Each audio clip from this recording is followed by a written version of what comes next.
saya tuh Assalamualaikum warahmatullahi wabarakatuh.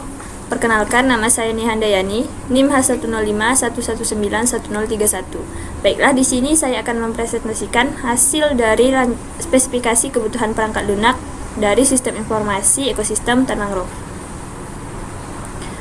Pada bagian bab 1 pendahuluan, tujuan dari dibuatnya spesifikasi kebutuhan perangkat lunak atau SKPL ini adalah sebagai acuan untuk pembuatan perangkat lunak sistem informasi ekosistem hutan mangrove. Untuk ruang lingkupnya, yaitu dapat menampilkan informasi ekosistem pada hutan mangrove yang ada di Kalimantan Barat, dan perangkat lunak ini digunakan oleh masyarakat pesisir pantai yang di wilayahnya terdapat hutan mangrove. Dengan adanya perangkat lunak ini dapat mempercepat masyarakat pesisir pantai dalam mendapatkan informasi. Pada bagian definisi, yaitu SKPL ini atau Software Requirement Specification atau SRS adalah sebuah dokumen yang berisi pernyataan lengkap dari apa yang dilakukan oleh perangkat lunak tanpa menjelaskan bagaimana hal tersebut dikerjakan oleh perangkat lunak. Pada bagian referensi, lalu untuk selanjutnya ada bagian sistematika. Dokumen SKPL ini terdiri dari 3 bagian, yaitu bab pertama, pendahuluan, yang merupakan bagian pengantar di dalam dokumen SKPL. Di dalamnya terdapat tujuan, ruang lingkup, definisi, referensi, dan sistematika. Pada bab kedua, deskripsi umum, berisikan perspektif perangkat lunak, kegunaan, karakteristik pengguna, batasan-batasan, asumsi, dan ketergantungan. Lalu pada bagian bab ketiga, ada spesifikasi kebutuhan. Di dalamnya terdapat kebutuhan fungsional, kebutuhan antarmuka, eksternal, atribut, dan kebutuhan lain. Bab kedua, deskripsi umum, ada perspektif. Sistem informasi ekosistem hutan mangrove ini merupakan perangkat lunak yang dikembangkan untuk membantu menginformasikan kepada masyarakat tentang pentingnya menjaga ekosistem hutan mangrove. Sistem ini dapat membantu masyarakat maupun turis yang baru pertama kali datang ke wilayah hutan mangrove, khususnya di wilayah Kalimantan Barat. Kegunaannya, perangkat lunak ini digunakan untuk menginformasikan secara cepat ekosistem pada hutan mangrove, populasi yang ada di dalamnya, dan bagaimana cara menjaga serta memelihara ekosistem hutan mangrove atau bakau agar tidak mengalami kerusakan. Deskripsi umum, yaitu ada karakteristik pengguna.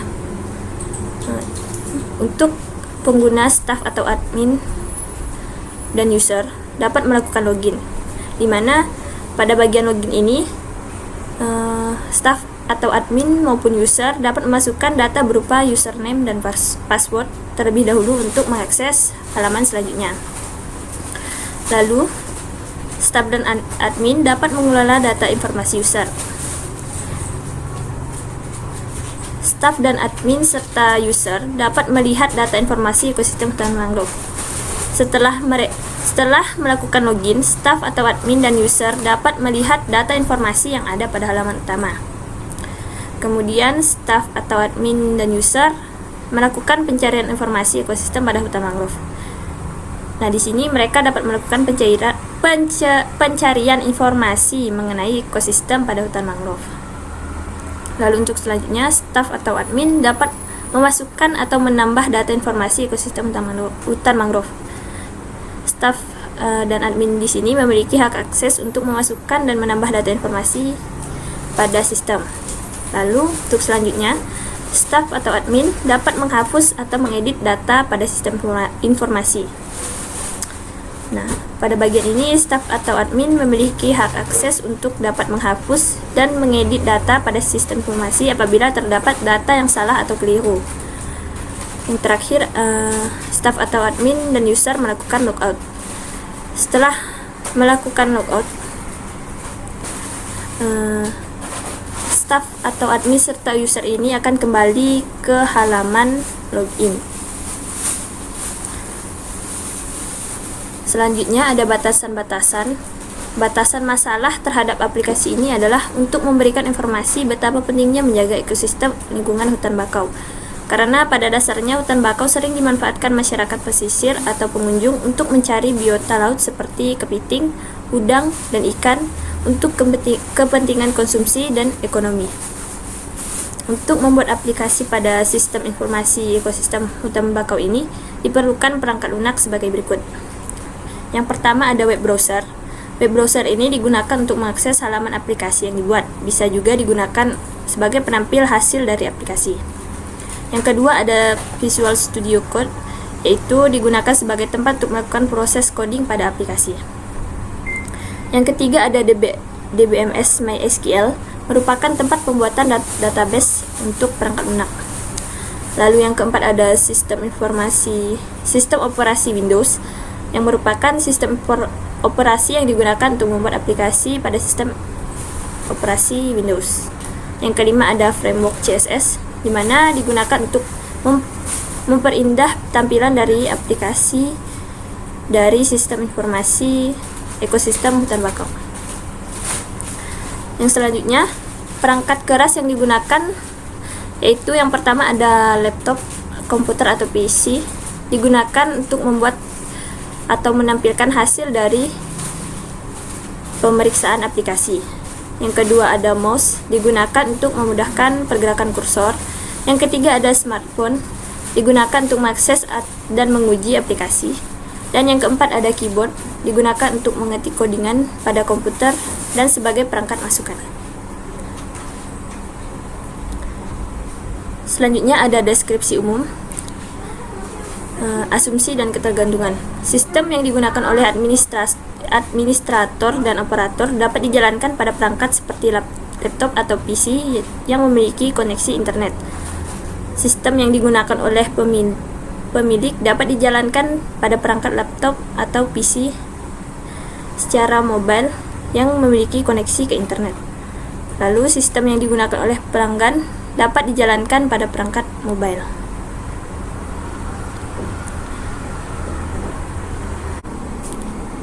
Selanjutnya ada bab 3, yaitu spesifikasi kebutuhan fungsional.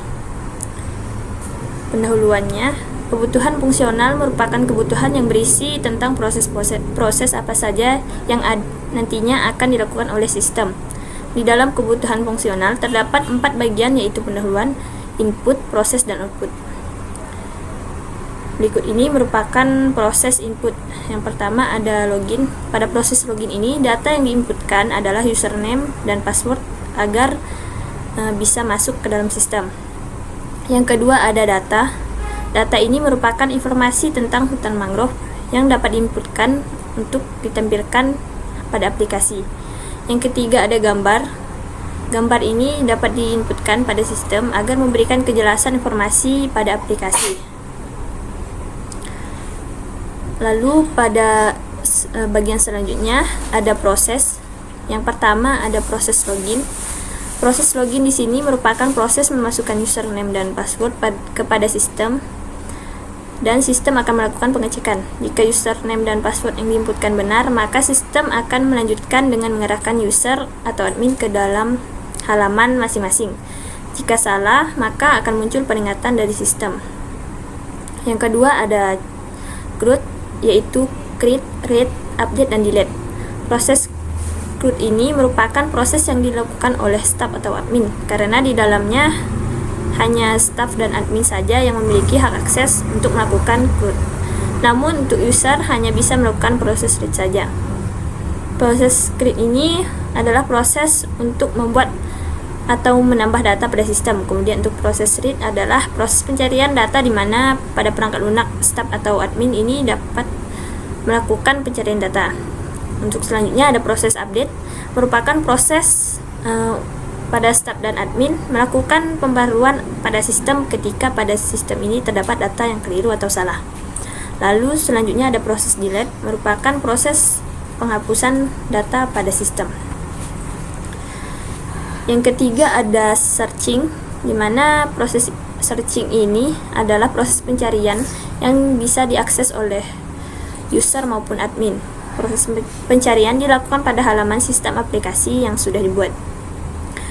Pada bagian yang keempat adalah melihat informasi keadaan hutan mangrove. Admin dan user dapat melihat data informasi keadaan hutan mangrove pada sistem. Lalu pada proses yang kelima, yaitu melihat informasi ekosistem pada hutan mangrove. staf dan admin serta user dapat melihat data informasi ekosistem hutan mangrove pada sistem. Lalu proses yang keenam yaitu melihat informasi jenis tumbuhan hutan mangrove. Admin dan user dapat melihat informasi jenis tumbuhan mangrove yang ada pada sistem informasi. Lalu yang ketujuh ada melihat informasi perawatan hutan mangrove. Admin dan user dapat melihat data informasi perawatan hutan mangrove yang ada pada sistem informasi. Lalu kemudian ada proses logout, yaitu di mana staff atau user serta admin ini keluar dari sistem layanan yang sedang diakses. Selanjutnya ada output. Nah, output merupakan keluaran dari sistem, di mana pada satu operasi terdapat input, kemudian nilai input itu akan diproses atau dieksekusi menjadi output atau keluaran. Adapun dari perangkat lunak ini yang akan diinputkan itu adalah data informasi mengenai hutan mangrove berupa jenis-jenis mangrove, perawatan, ekosistem, dan keadaan. Inputan tersebut akan ditampilkan pada halaman web sesuai dengan apa yang ditetapkan oleh admin. Nah, pada bagian login yang ditampilkan adalah halaman login, tempat untuk memasukkan username dan password. Nah, selanjutnya ada DFD level 0. Pada bagian ini user masuk ke sistem dengan melakukan login. Kemudian user dapat mengakses informasi jenis mangrove, informasi biota mangrove, informasi perawatan hutan, serta informasi perawatan serta informasi data keadaan hutan maksudnya. Lalu pada staff atau admin ini, setelah user masuk, maka data informasi user akan dapat dilihat oleh staff atau admin. Kemudian staff atau admin ini akan memasukkan data jenis mangrove, data biota mangrove, data perawatan, serta data keadaan hutan mangrove ke dalam sistem informasi agar dapat dilihat oleh user. Yang selanjutnya ada DFD level 1. Pada bagian ini user dapat melakukan login, kemudian muncul pesan login dari sistem. User dapat mengakses atau melihat jenis mangrove, melihat cara perawatan, melihat keadaan hutan, serta melihat biota di dalam penyimpanan.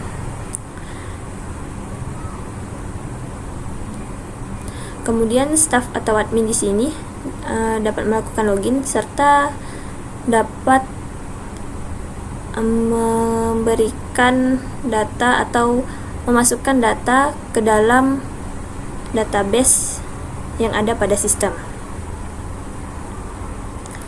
Selanjutnya ada ERD-nya. Di sini ada tabel admin, user, perawatan, keadaan hutan, dan jenis mangrove. Pada tabel admin di sini terdapat password, email, dan nama admin.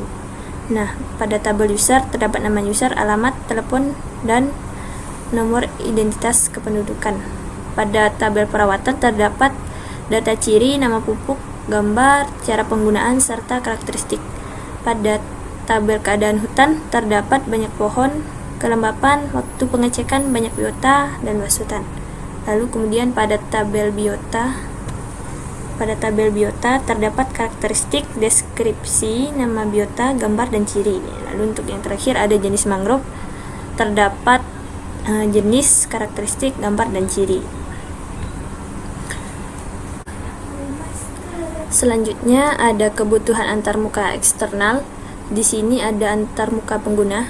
Untuk antarmuka pengguna merupakan bentuk tampilan grafis yang terhubung langsung dengan pengguna. Adapun antarmuka yang digunakan yaitu adalah antarmuka perangkat keras dan antarmuka perangkat lunak, serta antarmuka komunikasi. Untuk antarmuka perangkat keras yang digunakan itu adalah smartphone, komputer, keyboard, dan mouse.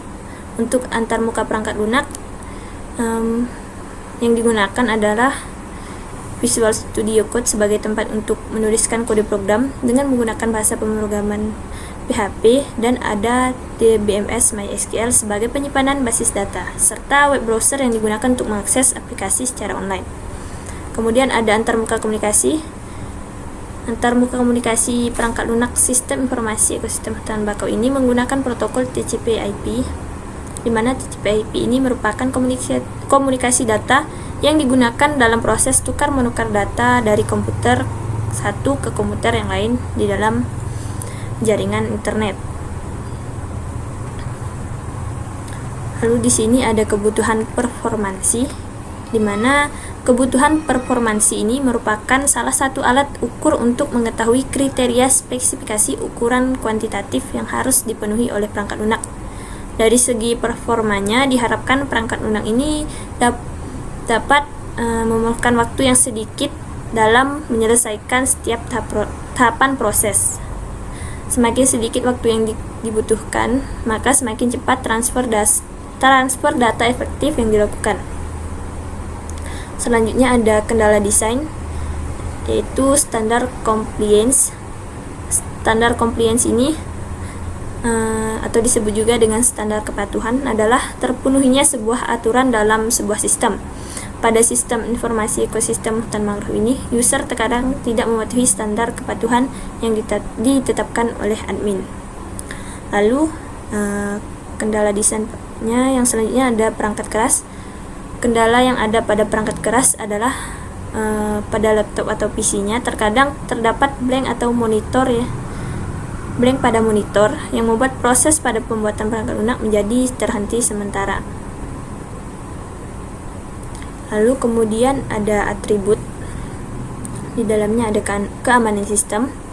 Nah, keamanan sistem yang di sini yang saya gunakan adalah login dengan memasukkan data berupa username dan password terlebih dahulu untuk mengecek siapa saja yang bisa masuk ke dalam sistem agar dapat menjadi batasan di dalam sistem. Lalu untuk selanjutnya ada pemeliharaan. Pemeliharaan di sini dilakukan untuk memeriksa pada sistem dan melakukan pembaharuan agar aplikasi yang dipakai ini mempunyai performa yang lebih baik dan bisa menyesuaikan seiring dengan berjalannya waktu. Untuk database-nya di sini ada tabel user, jenis mangrove, perawatan, keadaan hutan mangrove, dan tabel biota mangrove.